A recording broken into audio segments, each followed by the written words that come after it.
My husband died, but I was pregnant with his best friend's baby. This is my darkest secret. My name is Caroline. I am 26 years old. I live in a small town. The houses here are old and beautiful. The streets are quiet. Everyone knows everyone. That is why secrets are hard to keep. But I have a secret. A very big secret. My husband Tom died in a car accident. He was a good man. Everyone loved him. But nobody knows the truth about my baby. Not even his best friend, Mark. I want to tell you my story. I want to tell you how this happened. It is a story about love. It is a story about mistakes. It is a story about a very heavy heart. Maybe you have a secret too. Maybe you understand how I feel. Let me start at the beginning. I met Tom when I was 20 years old. He was handsome. He had a kind smile. He worked at the bank in our town. I worked at a flower shop. I loved flowers. I loved the colors and the smells. One day, Tom came into the shop to buy flowers for his mother. We started talking. He was funny. He made me laugh. After that day, he came to the shop every week. But he did not buy flowers for his mother. He bought flowers for me. We fell in love very fast. Life was beautiful. We got married 2 years later. It was a big wedding. All our friends were there. My parents were happy. Tom's parents were happy. And Tom's best friend, Mark, was the best man. Mark and Tom were like brothers. They grew up together. They played football together. They went to school together. Mark was different from Tom. Tom was quiet and serious. Mark was loud and energetic, but they loved each other. Mark was always at our house. He ate dinner with us. He watched movies with us. He was part of our family. I liked Mark. He was a good friend. He helped us fix things in the house. He made jokes when we were sad. I never thought about him in a romantic way. I loved Tom. Tom was my husband. Tom was my life. But marriage is not always easy. After 2 years, things changed. Tom started to work very hard. He wanted to buy a bigger house. He wanted to have a lot of money for our future. He stayed at the bank until late at night. I was alone at home. I cooked dinner, but he did not come home to eat. I watched TV alone. I went to sleep alone. I felt lonely. I tried to talk to Tom. I said, "Tom, please come home early. I miss you." He said, "I am doing this for us, Caroline. I am working for our family." I understood, but my heart was sad. I wanted a baby. We tried to have a baby for a long time, but it did not happen. Every month, I cried. Every month, Tom was sad, too. This made us distant. We stopped talking. We stopped laughing. The house was very quiet. Then one rainy night, everything changed. It was a Tuesday. It was raining very hard. The wind was blowing. The thunder was loud. I was scared of storms. I called Tom. "Tom, please come home. The storm is bad. I am scared." I said, "I cannot come home yet, Caroline." He said, I have a big meeting. I will be late. Go to sleep. He hung up the phone. I sat on the sofa and cried.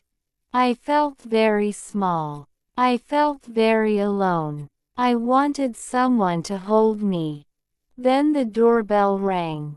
I wiped my tears. I opened the door. It was Mark. He was wet from the rain. "Hi, Caroline," Mark said. I was driving by. I saw the lights. "I know you hate storms. Is Tom here?" "No," I said. "Tom is working." Mark looked at my face. He saw my red eyes.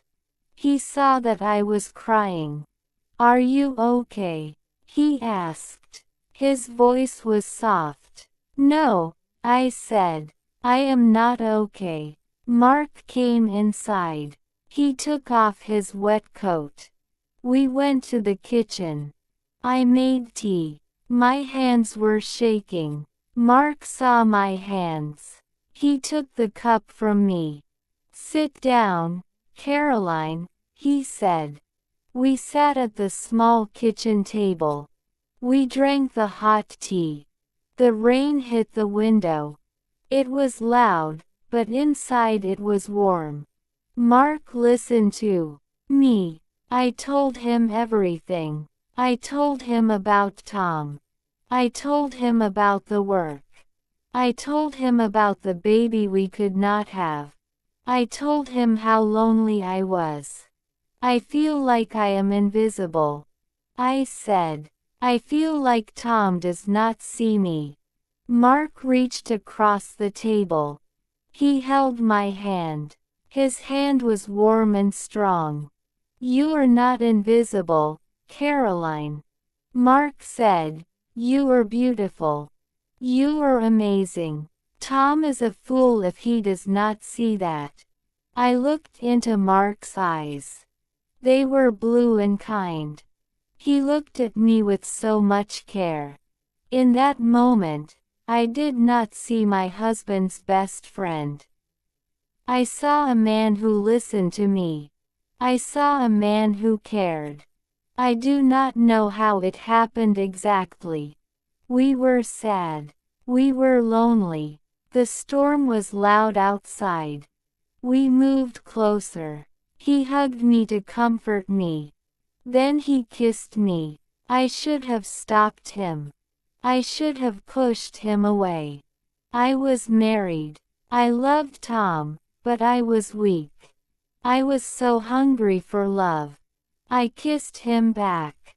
That night, we made a mistake. A big mistake. Mark stayed with me. In the morning, the sun came out. The storm was over. I woke up and saw Mark.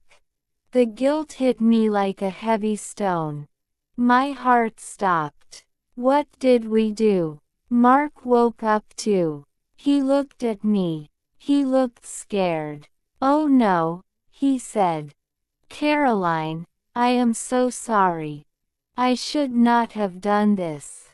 Please go," I said. I was crying again. "Please go before Tom comes home." Mark got dressed quickly. He stood at the door. "Caroline, I am sorry. I care about you, but this was wrong. We must forget this. We must never tell Tom. It will kill him." "I know," I said. "Go, please." Mark left. I was alone again. I felt dirty. I felt terrible. I cleaned the house. I changed the sheets on the bed. I tried to wash away the mistake. I promised myself I would be a better wife. I would love Tom more. I would never do this again. Tom came home that evening. He looked tired. "I am sorry I was late last night," he said. He kissed my cheek. I felt sick, but I smiled. "It is okay, Tom. I love you." I wanted to fix my marriage. I wanted to forget Mark. 2 days later, the accident happened. It was a Thursday. Tom called me in the afternoon. He sounded happy. "Caroline," he said, "I finished the big project. I am coming home early. Let's go out for dinner. Let's celebrate. I want to spend time with you." I was so happy. "Yes, Tom. Please come home." I put on a nice dress. I put on makeup. I waited for him. I waited for 1 hour, then 2 hours. He did not come. I called his phone. No answer. I called again. No answer. I started to worry. I walked up and down the living room. Then I saw blue lights outside. It was a police car. My heart stopped beating. I knew before they spoke. I knew. The police officer knocked on the door. He took off his hat. "Mrs. Caroline?" he asked.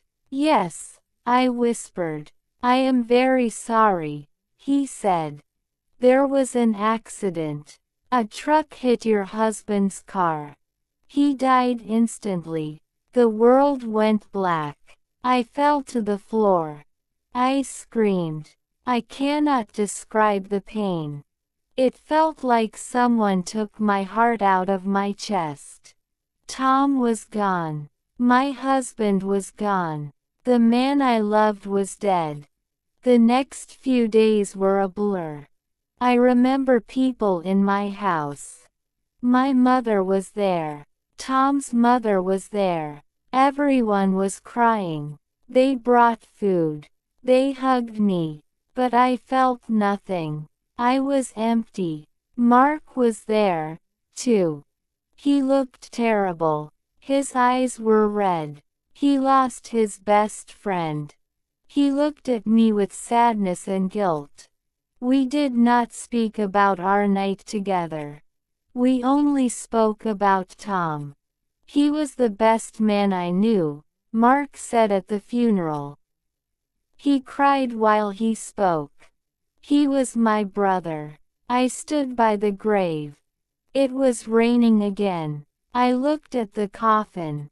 I said goodbye to Tom. I said sorry to Tom. I was sorry for everything. 2 weeks after the funeral, I felt sick. I woke up in the morning and ran to the bathroom. I was vomiting. I thought it was the grief. I thought it was because I was not eating. But it happened again the next day. And the next day, I looked at the calendar. My period was late. My hands started to shake. No, it could not be. I went to the pharmacy. I bought a pregnancy test. I wore sunglasses so nobody would see me. I went home and took the test. I waited for 3 minutes. Those 3 minutes felt like 3 years. I looked at the stick, 2 lines, positive. I was pregnant. I sat on the bathroom floor. I laughed and I cried at the same time.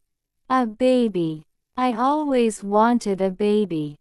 Tom always wanted a baby. But then I looked at the calendar again. I counted the days. Tom was working late for weeks. We had not been intimate for a month before he died. We were distant. I counted the days again. The date of conception was 2 weeks ago. It was the Tuesday, the night of the storm. I stopped breathing. The baby was not Tom's. The baby was Mark's. I touched my stomach. I was carrying my husband's best friend's baby and my husband was dead. What could I do? I could not tell anyone. If I told people the baby was Mark's, they would hate me. Tom's parents would hate me. They would know I cheated on their son. They would know I cheated 2 days before he died. It would destroy his memory. It would destroy everything. I could not tell Mark. If Mark knew, he would feel guilty forever. He betrayed his best friend. And now he had a child with his best friend's wife. I made a decision. I had to lie. I wiped my face. I stood up. I looked in the mirror. This is Tom's baby, I said to myself. This is a miracle. I told my mother first. Mom, I have news. I said I am pregnant. My mother started to cry, but she was smiling. Oh, Caroline, a piece of Tom is still here. It is a miracle. She hugged me. Tom left you a gift before he went to heaven. I felt a sharp pain in my chest, but I smiled. Yes, Mom, a gift. Then I told Tom's parents. They were still very sad. But when I told them, their faces changed. They smiled for the first time since the accident.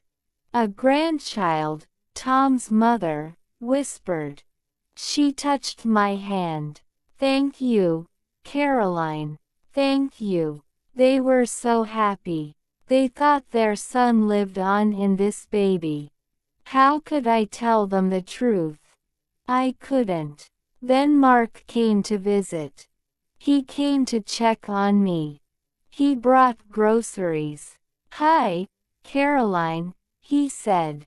He looked sad and tired. How are you holding up? I have news, Mark, I said.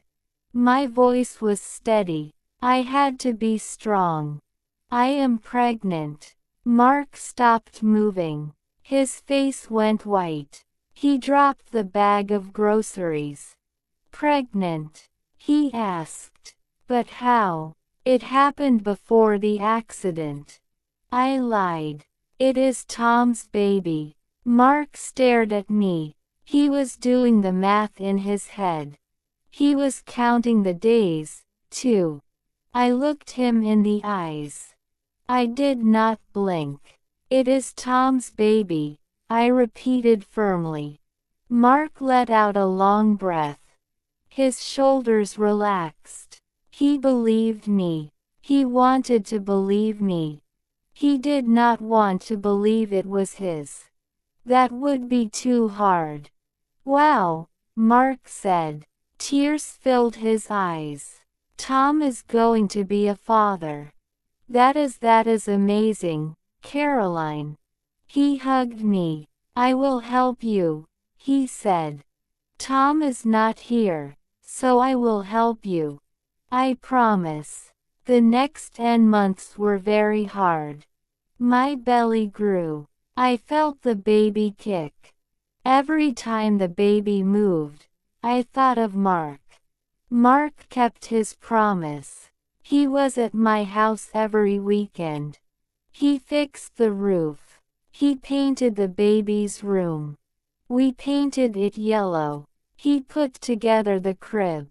One day, we were in the baby's room. Mark was painting the wall. I was sitting in a chair watching him. He looked so much like a father.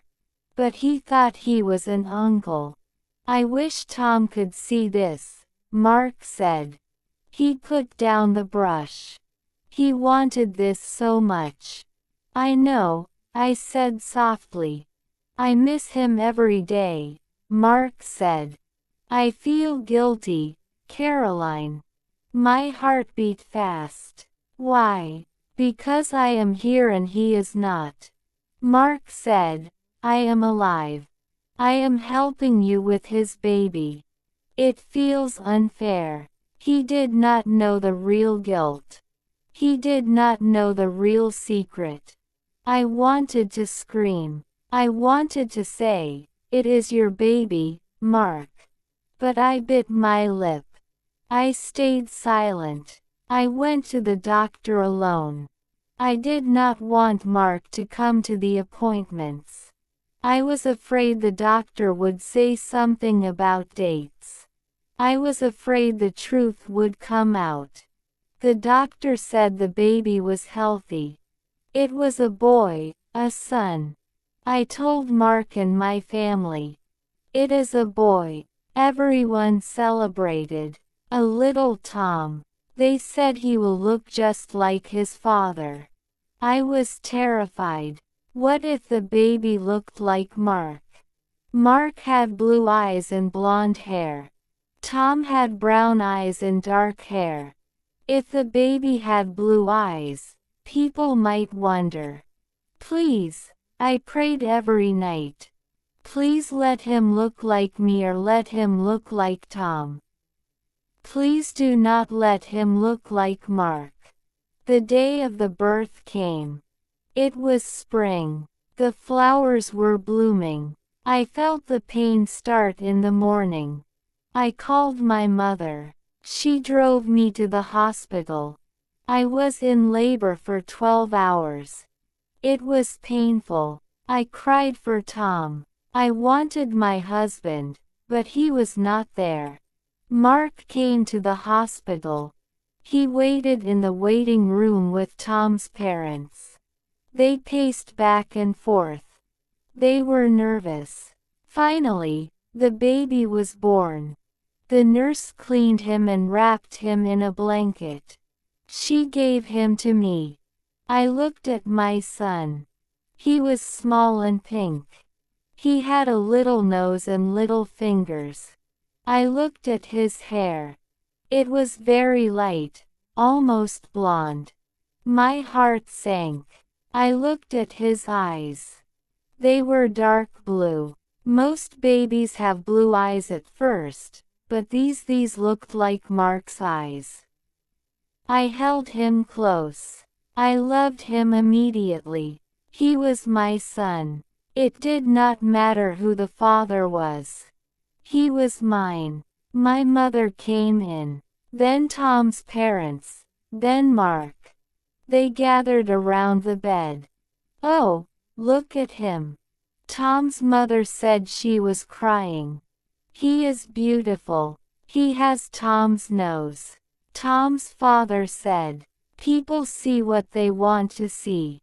They wanted to see Tom, so they saw Tom. Mark stepped forward. He looked at the baby. He looked at the blonde fuzz on the baby's head. He paused. For a second, I saw a question in his eyes. He looked at the baby, then at me. I held my breath. Did he know? Did he see himself in the baby? Then Mark smiled. It was a sad smile, but it was warm. He reached out and touched the baby's small hand. He is perfect, Caroline. Mark said Tom would be so proud. I exhaled. He did not suspect. Or maybe he did not want to suspect. We named the baby Thomas after my husband. Little Thomas. Time went by quickly. Thomas is 2 years old now. He runs around the house. He laughs loudly. He is a happy child. Mark is still a big part of our lives. He comes over for dinner. He plays football with Thomas in the garden. He teaches him things. Sometimes I watch them together. I see two people with the same blonde hair. I see two people with the same blue eyes. I see two people with the same smile. The older Thomas gets, the more he looks like Mark. Some people in town have started to notice. One day, my neighbor, Mrs. Gable, stopped me in the street. She looked at Thomas in his stroller. He is getting so big, she said, and so blonde. Tom had such dark hair. Yes, I said quickly. My mother was blonde. He takes after my side of the family. Ah, I see, she said. But she looked at me with a strange expression. I walked away fast. My heart was pounding. How long can I keep this secret? How long until someone says it out loud? Every time Mark looks at Thomas, I wonder if he knows. Sometimes I catch him staring at the boy. He looks confused. He looks at Thomas's face, searching for something, but he never asks. I live with this secret every day. It is heavy. It is a burden. When I look at my son, I feel love. But I also feel guilt. I am lying to everyone. I am lying to my son. One day, Thomas will ask about his father. I will show him pictures of Tom. I will say, "This was your father. He was a hero. He loved you." But his biological father will be sitting right there eating dinner with us. His biological father will be Uncle Mark. Is it better this way? If I tell the truth, I lose everything. Mark will hate me for lying. Tom's parents will hate me for cheating. My son will be confused. If I keep the secret, everyone is happy. Tom's parents have a grandson. Mark has his best friend's memory. Thomas has a hero father. So, I keep the secret. I am a widow. I am a mother and I am a liar. Sometimes late at night when the house is quiet, I talk to Tom. I look at his photo on the wall. I am sorry, Tom. I whisper. I am so sorry. I made a mistake. But I am trying to make it right.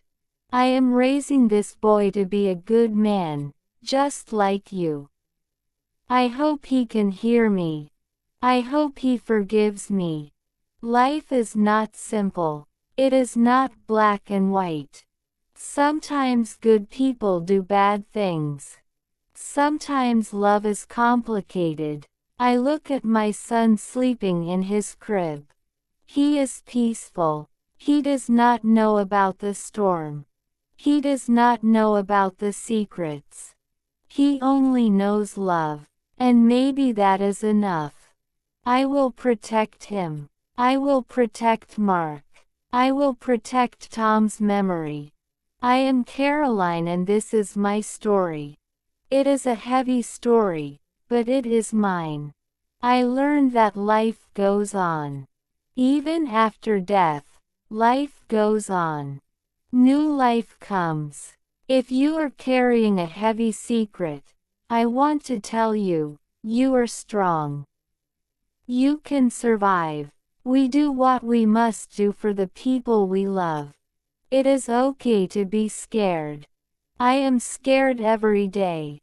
But then I see my son smile and the fear goes away. Love is the most important thing. Not DNA, not blood. Love. Mark loves Thomas. I love Thomas. Tom would have loved Thomas. That is the truth and that is the only truth that matters. Thank you for listening to my story. I hope you never have to keep a secret like mine. But if you do, know that you are not alone. We all have secrets. We all have a past, but we also have a future. And my future is my son. I will walk forward. I will be brave for him. This is the end of my story. But it is just the beginning of his. Goodbye, my friends. Be kind to each other. You never know what secrets someone is hiding. You never know what burdens they carry in their hearts.